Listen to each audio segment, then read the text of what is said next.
I'm Megan Keeve, and today I'm going to talk about the effects of PTSD on both humans and animals. So, PTSD, also known as post-traumatic stress disorder, is a disorder that develops in some people who have experienced a shocking, scary, or dangerous event. So first we're going to talk about Simone Biles. This was in the Similai sources. And Simone Biles withdrew from the Tokyo Olympics after messing up very badly on the pole vault. When asked why she did this, she explained that the mental was not there. So we can see that Biles wasn't very sure of herself and wasn't confident in her abilities to perform well. We see from an article on PTSD that feelings of being angry, afraid, flat, or numb, or the feeling of I'm bad can happen when you have PTSD. The feeling of I'm bad is obviously very prevalent in Simone Biles. So when we look at the research on humans, there was a study done by Benjamin Suarez Jimenez at Columbia University where different size circles were shown to people, and one of the circles correlated with a shock. And the individuals only acted differently when an emotion is present. So if a person felt the shock and just thought, oh, it was something wrong with the system, and they just moved on not having a reaction to the shock, when they saw that circle again, they didn't react and they just went on and continued the task. But if they felt the shock and were like, oh my gosh, what is that?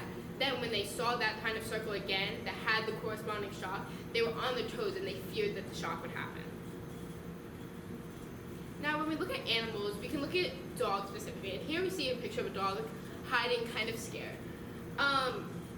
Dorothy Black, a clinical assistant professor at Texas A&M, states that thunderstorms, natural disasters like hurricanes, wars such as like bombings and gunfire, as well as abuse and attacks by other dogs, can cause PTSD in dogs.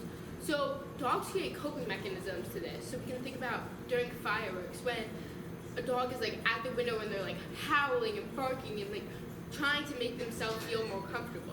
And this is just like humans when they have experienced a traumatic thing and they feel the need to have coping mechanisms for that. Now when we look at the animal research of it, we realize that when fears are present, then there's a behavioral change, which is very similar to people. A scientific report, Nature Research, published results of a study of birds. They split the birds into two groups. One measured the sound of a predator they heard a sound of a predator a week before the experiment, while the other group did not. Those who heard predator-induced fear and heard the predator a week prior reacted behaviorally different than the group who did not hear the predator. So the problem we realize is that PTSD alters norms. Norms are altered, which can be seen in dogs, as they feel the need to cope and they feel the need to like hide away or howl and bark. Biles doesn't perform, although being known for always pushing through traumatic things and hard difficulties. She's known for practicing and like performing on broken toes, broken ankles. She was raped and like she still performed through all of that. But this mental aspect of PTSD like required her to stop performing. PTSD in humans can also lower productivity levels, sex drive, and happiness, which rubs off and affects the surrounding people. So my solutions to this are therapy and medication. So therapy the implications is that there's an improved quality of life. You feel happier, you let out what you were holding in.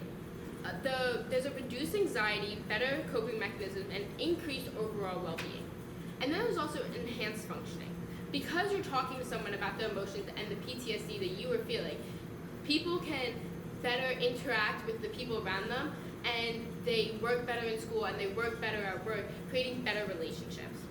The limitations of this are that there's little research on animal therapy. And then also there's a stigma with therapy. People think that it's not okay to go and that they're weak if they need to do such a thing.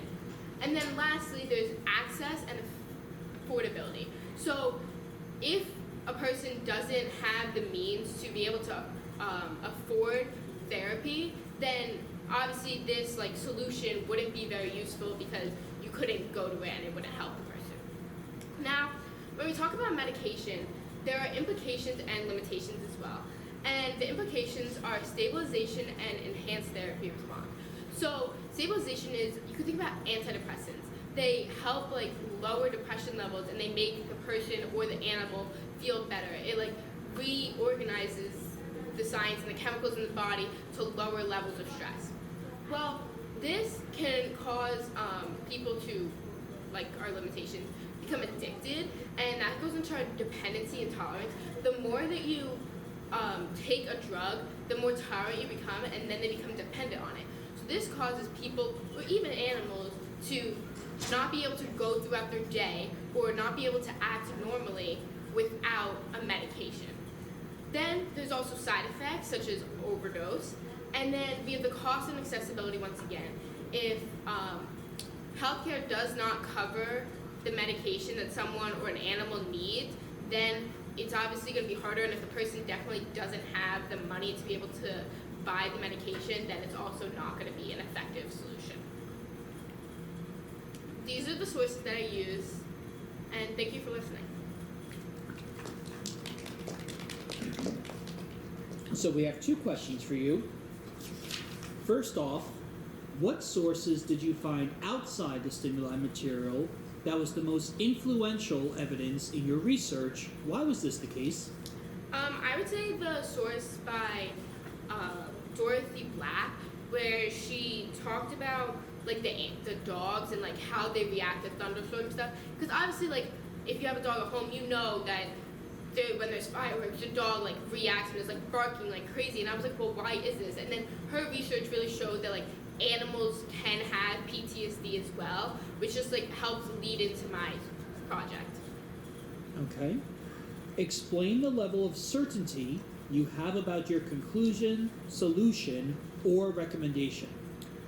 So my solutions were obviously therapy and medication, and these have been seen to be very helpful, and they work because they're already in use, but sometimes it's not as well known and it's not like available to everybody, so it's not a full like solution, but I think that they're very good solutions because they're starting to become practices. Okay. Thank you.